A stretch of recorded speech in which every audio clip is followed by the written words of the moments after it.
오늘 주신 하나님 말씀은 고린도전서 15장 1절로 11절까지입니다. 오늘은 2021년 부활절입니다. 해년마다 부활절이 되면은 교회에서 알록달록한 계란을 나누어 주고 부활의 기쁨을 나눕니다. 부활절에 계란을 나눈 풍습은 언제부터 시작이 됐을까요? 정확하게 알 수 없지만 몇 가지 설이 있습니다. 예수님의 십자가를 대신 짊어지고 골고다에 올라간 구레네 시몬이 계란장수였다는 이야기가 전해져 오고 있습니다. 그리고 십자군 전쟁 당시 부활절 계란 풍습이 시작됐다는 이야기도 있습니다. 근거가 없습니다. 어떤 이야기든지 근거는 없습니다. 독일 작가 페터 제발트는 10세기 이집트의 그리스도인들 사이에서 부활절날 계란을 주고받았다고 하는 풍습이 있었던 것으로 증언하고 있습니다.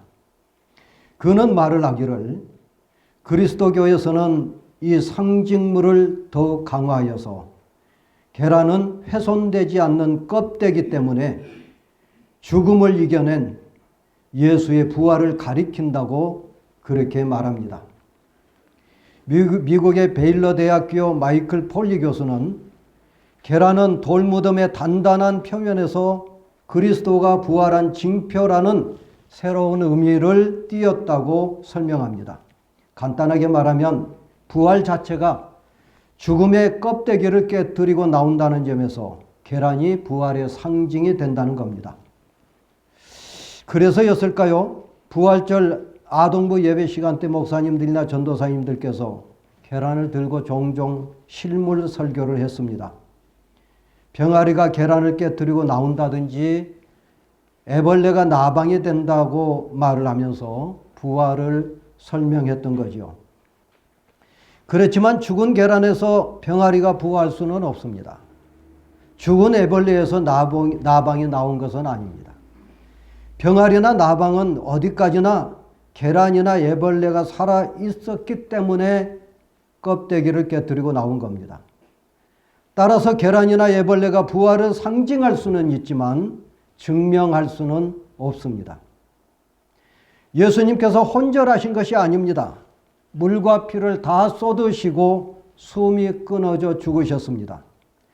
사흘 동안 무덤에 계셨습니다. 그분이 어떻게 계란과 애벌레의 비유가 돼서 증명할 수가 있겠습니까? 그러므로 그리스도께서 죽은 지 사흘 만에 무덤에서 부활하신 것을 논증하거나 증명할 수는 없습니다. 오늘 본문에 들여다보면 사도 바울은 그리스도의 부활의 세 가지 사실을 가지고 증명하고 있습니다. 첫 번째는 성서적 증언입니다. 3절부터 4절을 보면 성경대로라고 하는 말이 두 번 나옵니다. 성경대로 그리스도께서 우리 죄를 위하여 죽으시고 장사 지냄바 되셨다가 성경대로 다시 살아나셨다, 이렇게 증언하고 있습니다. 성경대로 죽으시고 성경대로 살아나셨다는 겁니다. 성경대로 그리스도께서 죽으셨다고 증언하고 있습니다. 이사야서 53장을 보면 특별히 우리 주님께서 고난을 당하신 이야기가 예언되어 있는 말씀을 읽을 수 있는데, 특히 3절과 4절을 보면 그는 멸시를 받아 사람들에게 버림받았으며 간고를 많이 겪었으며 질고를 아는 자라. 마치 사람들이 그에게서 얼굴을 가리는 것 같이 멸시를 당하였고 우리도 그를 귀히 여기지 아니하였도다. 그는 실로 우리의 질고를 지고 우리의 슬픔을 당하였거늘 우리는 생각하기를 그는 징벌을 받아 하나님께 맞으며 고난을 당한다 하였노라, 이렇게 예언이 되어 있습니다. 시편 22편을 보면 다윗은 예수님께서 십자가에 매달린 상황을 정확하게 예언했습니다. 그리고 예수님께서는 그 예언대로 이 말씀을 암송하셨습니다. 십자가에서 말씀하시기를 내 하나님이여 내 하나님이여 어찌 나를 버리셨나이까, 이렇게 주님께서 부르짖었던 것을 우리가 보게 됩니다. 또 7절과 8절을 보면은 나를 보는 자는 다 나를 비웃으며 입술을 삐죽거리고 머리를 흔들며 말하되 그가 여호와께 의탁하니 구원하실 걸, 그를 기뻐하시니 건지실 걸 하나이다 하면서 시편 22편 저자였던 다윗은 이미 예수님께서 십자가상에서 고난을 당하신 모습을 예언한 바 있습니다. 말하자면 예수님께서는 성경대로 죽으셨습니다. 이게 사실입니다. 그 다음에 예수님께서는 성경대로 살아나셨습니다. 호세아서 6장 2절을 보면 여호와께서 이틀 후에 우리를 살리시며 셋째 날에 우리를 일으키신다고 그렇게 말씀하셨습니다. 이사야서 26장 말씀을 보면은 주의 죽은 자들은 살아나고 그들의 시체는 일어나리다라고 예언한 바 있습니다. 다니엘도 다니엘서 12장 2절에서 이렇게 예언했습니다. 땅의 티끌 가운데서 자는 자 중에서 많은 사람이 깨어나 영생을 받는 자가 있겠고라고 예언했습니다. 성경대로 죽으신 우리 주님께서 성경대로 살아나셨다는 겁니다. 이게 사실입니다. 그리스도께서 성경대로 우리를 위하여 죽으시고 그리스도께서 성경대로 사흘 만에 살아나셨다는 것, 이것이 바로 복음입니다. 바울은 이 복음을 받았습니다. 그리고 이 복음을 고린도 교회 교인들에게 전했습니다. 고린도 교회 교인들은 이 복음을 받았습니다. 너희가 만일 내가 전한 그 말을 굳게 지키고 헛되이 믿지 아니하였으면 그로 말미암아 구원을 받으리라. 오늘 본문 2절 말씀에서 이렇게 말씀하셨습니다. 주님께서 우리들에게 말씀을 하시기를 너희가 이 말을 굳게 믿으면 구원을 얻으리라. 오늘 우리에게 말씀하신 줄로 믿습니다. 그리스도께서 성경대로 죽으셨다가 성경대로 살아나신 사실, 그 사실을 믿으면 구원을 받는다고 하는 말씀입니다. 여러분, 이것이 바로 오늘 주님께서 본문을 읽고 있는 우리들에게 들려주신 말씀입니다. 그리스도는 성경대로 죽으시고 성경대로 살아나셨습니다. 이것이 바로 복음입니다. 이 복음을 믿으시기를 주의 이름으로 축원합니다. 둘째로 역사적 증언입니다. 오늘 말씀을 보면은 부활하신 주님께서 게바에게 나타나셨습니다. 게바는 베드로의 아람어식 이름입니다. 아마 부활하신 주님께서 베드로에게 나타나신 것을 바울은 제자들의 대표자로 만난 것으로 그렇게 보고서 제일 먼저 게바에게 주님께서 나타나셨다고 말씀하신 것 같습니다. 또한 부활하신 주님은 12 제자에게 나타나셨습니다. 또한 우리 부활하신 주님은 500여 형제에게 나타나셨습니다. 또한 우리 부활하신 주님은 야고보 형제에게 나타나셨다고 말씀합니다. 여기서 말한 야고보는 세베대의 아들 요한의 형제 야고보가 아니라 예수님의 친동생 야고보입니다. 이 야고보는 예수님께서 공생의 기간 동안에 예수님을 믿지 않았고 예수님을 따르지 않았습니다마는 부활하신 예수님을 만난 다음에 야고보는 예수님을 자신의 형님으로가 아니라 그리스도로 메시아로 확실하게 믿었습니다. 그리고 오순절날 다락방에서 제자들과 함께 성령을 받고 예루살렘 교회의 수장이 되었다는 것을 사도행전 15장에서 우리가 확인할 수가 있습니다. 마지막으로 부활하신 주님은 모든 사도에게 나타나셨습니다. 여기서 모든이라고 하는 말에 주목한다면 바나바와 실라까지도 포함된 사도들을 의미한 것 같습니다. 여러분, 교회에 다니지만은 예수를 믿는다고 하지만은 그리스도의 부활을 믿지 못하는 분들이 의외로 많은 것을 봅니다. 그들의 논리는 죽은 자가 어떻게 살아나겠느냐 하는 겁니다. 어떻게 보면 합리적인 의심이라고 볼 수 있겠죠. 하지만 부활하신 주님은 제자들에게 일일이 나타나셨습니다. 게바에게 나타나셨습니다. 12 제자에게 나타나셨습니다. 500여 형제에게 나타나셨습니다. 그리고 자신의 동생인 야고보에게 나타나셨습니다. 이것이 바로 역사적 증언이요 역사적 사실입니다. 셋째로 체험적인 증언입니다. 8절 말씀을 보면은 바울은 이렇게 고백합니다. 맨 나중에 만삭되지 못하여 난 자 같은 나에게도 보이셨느니라. 아마도 이 말씀은 다메섹 도상에서 일어난 사건을 두고 한 말 같습니다. 바울이 다메섹으로 가고 있었습니다. 예수 믿는 이들을 체포하여 예루살렘으로 압송해 오고자 하는 의도를 가지고 다메섹으로 가고 있었습니다. 그때 호련히 하늘로부터 빛이 그를 둘러쌌습니다. 부활하신 주님께서 그에게 나타나셨던 거죠. 사울은 땅에 납작 엎드렸습니다. 하늘에서 소리가 들렸습니다. 사울아, 사울아, 네가 어찌하여 나를 박해하느냐? 바울이 묻습니다. 주여, 누구시니까? 부활하신 주님께서 대답하십니다. 나는 네가 박해하는 예수라. 예수를 믿는 이들을 박해했었던 바울이 부활하신 예수님을 만난 것입니다. 바울은 그 사건을 염두에 두고 부활하신 주님이 만삭되지 못하여 난 자 같은 나에게도 보이셨다고 그렇게 증언하고 있습니다. 만삭되지 못하여 난 자가 누굽니까? 칠삭둥이를 가리킵니다. 당시 헬라 사회에서는 약간 부족한 사람을 가리켜서 만삭되지 못한 자, 말하자면 칠삭둥이라고 불렀습니다. 부활하신 주님을 만나기에는 바울 자신이 너무 부족하다고 그렇게 생각했었던 것 같습니다. 그래서 자기 자신을 칠삭둥이라고 표현한 겁니다. 부활하신 주님을 만나기에는 영적으로 자기 자신이 준비되지 않았다는 것을 말하고 있는 것 같습니다. 더구나 그때는 예수 믿는 자들을 체포하기 위해서 다메섹으로 가고 있었습니다. 그럼에도 불구하고 그가 부활하신 예수님을 만나게 된 겁니다. 그리고 사도의 대열에 들어갔습니다. 얼마나 감격스러웠겠습니까? 이 감격을 평생 동안 간직하면서 그는 이렇게 고백을 합니다. 나는 사도 중에 가장 작은 자라. 나는 하나님의 교회를 박해하였으므로 사도라 칭함을 받기에 감당하지 못할 자니라. 이렇게 고백하고 있는 말씀을 우리가 볼 수 있습니다. 부활하신 주님이 자신에게 나타난 것은 바울에게 있어서 아주 놀라운 하나님의 놀라운 은혜였습니다.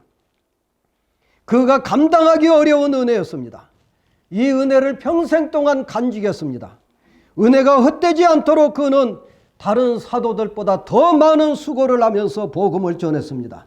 자만할 수 없었습니다. 피와 땀을 흘리면서 땅끝까지 가서 복음을 전했습니다. 그렇게 수고한 것조차 오직 하나님의 은혜라고 오늘 본문에서 고백하고 있는 것을 보게 됩니다. 시중에 부활 논쟁이라고 하는 책이 있습니다. 이 책은 부활은 역사적 사건인가 하는 것을 놓고 당대 최고의 무신론자였던 영국의 앤토니 플루 박사와 부활에 관한 최고의 권위자였던 미국의 게리 하버마스 박사가 공개적으로 토론한 내용입니다. 두 사람은 1985년과 그리고 2000년 그리고 2003년 세 차례에 걸쳐서 그리스도의 부활에 관하여 논쟁을 했는데 이 책의 내용은 2003년 1월 캘리포니아 공과대학교에서 공개적으로 토론했던 내용을 출판한 내용입니다. 이 책에 보면 무신론자였던 플루가 이렇게 주장을 합니다. 부활의 증거로 제시되는 것들은 다른 종교들이 주장하는 기적들보다 좀 더 나은 것은 사실이다. 초월적인 하나님의 존재를 이미 믿는 교인들이라면 부활에 대한 믿음 역시 합리적이 될 것이다. 하지만 모든 이들이 확실한 사건으로 인정하기에는 부활은 증거가 너무 부족하다. 이 우주 안에서 벌어지는 다른 모든 것들과 일관성이 없다. 부활한 예수의 살과 피를 제자들이 보았다는 사실 자체를 믿을 수가 없다. 이처럼 부활은 이 세상에서 경험해 본 것들과 너무나 달라서 과연 어떻게 이해하고 받아들여야 할지 모르겠다고 그렇게 주장했습니다. 플루는 성경 외에 많은 문헌들을 증거를 볼 때 십자가 사건이 일어난 사실 자체는 인정할 수 있다고 말합니다.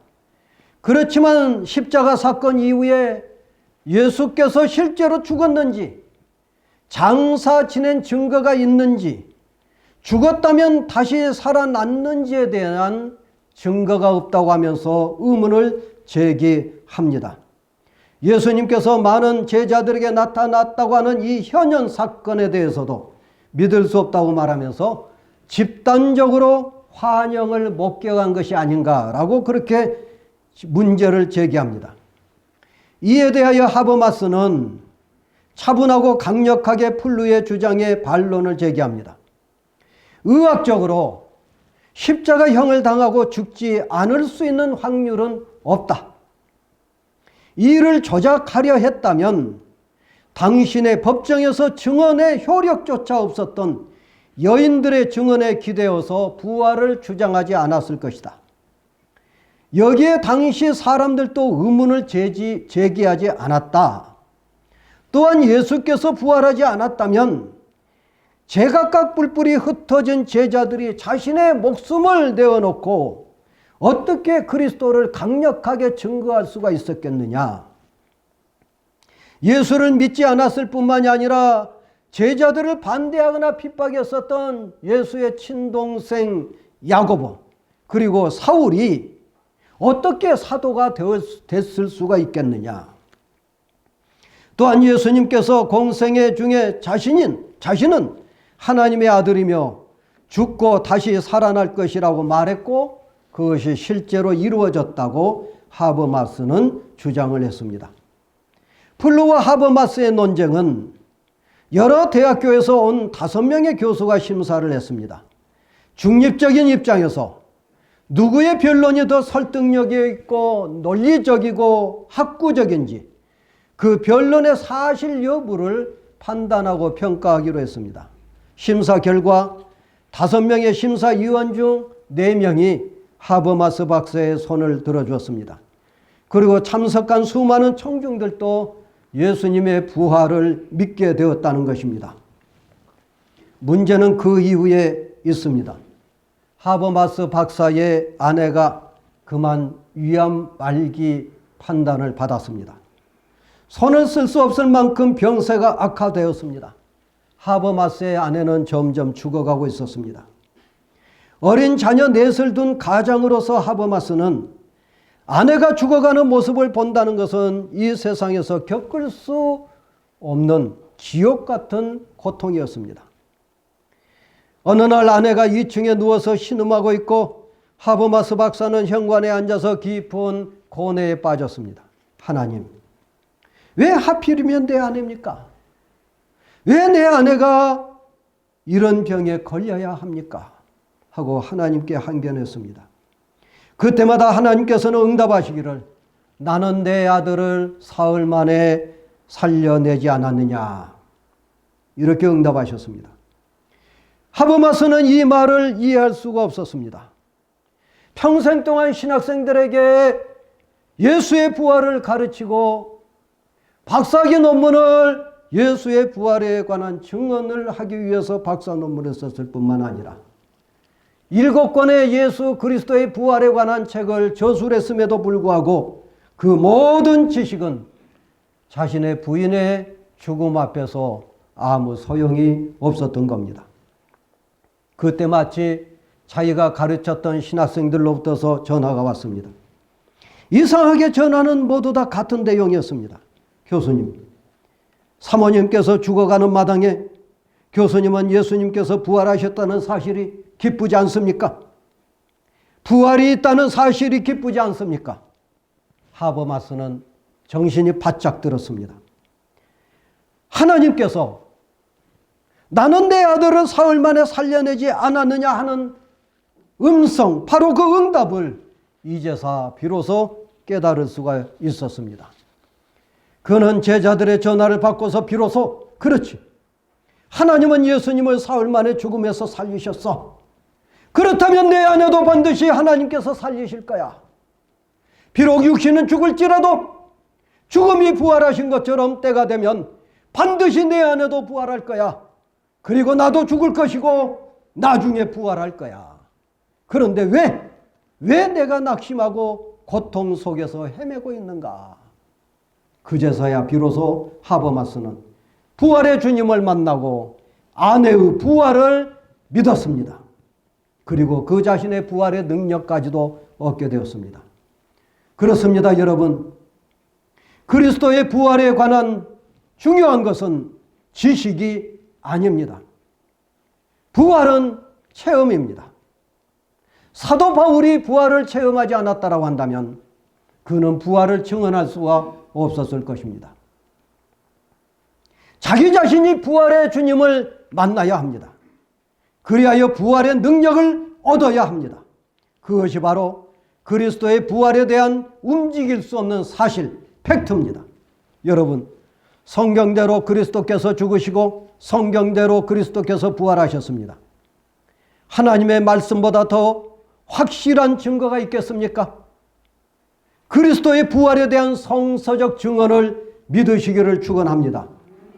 여러분, 부활하신 주님께서 제자들과 수많은 사람들에게 나타나셨습니다. 이보다 더 명백한 역사적인 증언이 또 있겠습니까? 여러분 모두 그리스도의 부활에 대한 역사적 증언을 믿으시기를 축원합니다. 그러나 여러분, 그리스도의 부활은 이러한 지식이나 이론이 아닙니다. 그리스도의 부활은 단순한 지식이나 이론이라고 한다면 나와는 전혀 상관이 없고 소용이 없습니다. 바로 내가 부활하신 주님을 만나야 합니다. 바로 내가 부활하신 주님을 만나지 않는다면, 만나지 못한다면 그것이 성서적 증언을 믿든 역사적 증언을 믿든 나에게 아무 상관이 없습니다. 바로 여러분이 부활의 주님을 만나기를 축원합니다. 바로 여러분 각자가 부활의 주님을 체험하기를 축원합니다. 그래서 여러분 가정과 여러분의 삶의 터전이 부활의 능력으로 충만하기를 축원합니다. 기도하겠습니다. 은혜로우시고 자비로우신 아버지 하나님 감사합니다. 귀하고 복된 말씀을 우리에게 들려주시니 감사합니다. 은혜로우시고 자비로우신 아버지 하나님, 부활은 성서적 증언이요 역사적인 증언이지만 그럼에도 불구하고 내 자신의 확고한 체험이 바탕이 되어야 될 줄로 믿사오니 하나님이시여 우리 모두가 부활하신 주님을 만나는 복을 허락하여 주시옵소서. 그래서 우리의 삶이 부활의 주님께서 주시는 부활의 능력을 얻어 힘차게 살게 하여 주시고 우리의 삶의 터전과 가정이 참으로 주님 앞에서 당당하고 힘차게 다시 한번 부활하여 회복하는 가정들이 될 수 있도록 은총을 베풀어 주시옵소서. 자비로우신 아버지 하나님, 우리와 함께하여 주시고 우리를 지켜 보호하여 주시옵소서. 부활의 주님을 끝까지 믿고 의지하는 우리 모두가 될 줄로 믿습니다. 예수님 이름으로 기도하옵나이다. 아멘.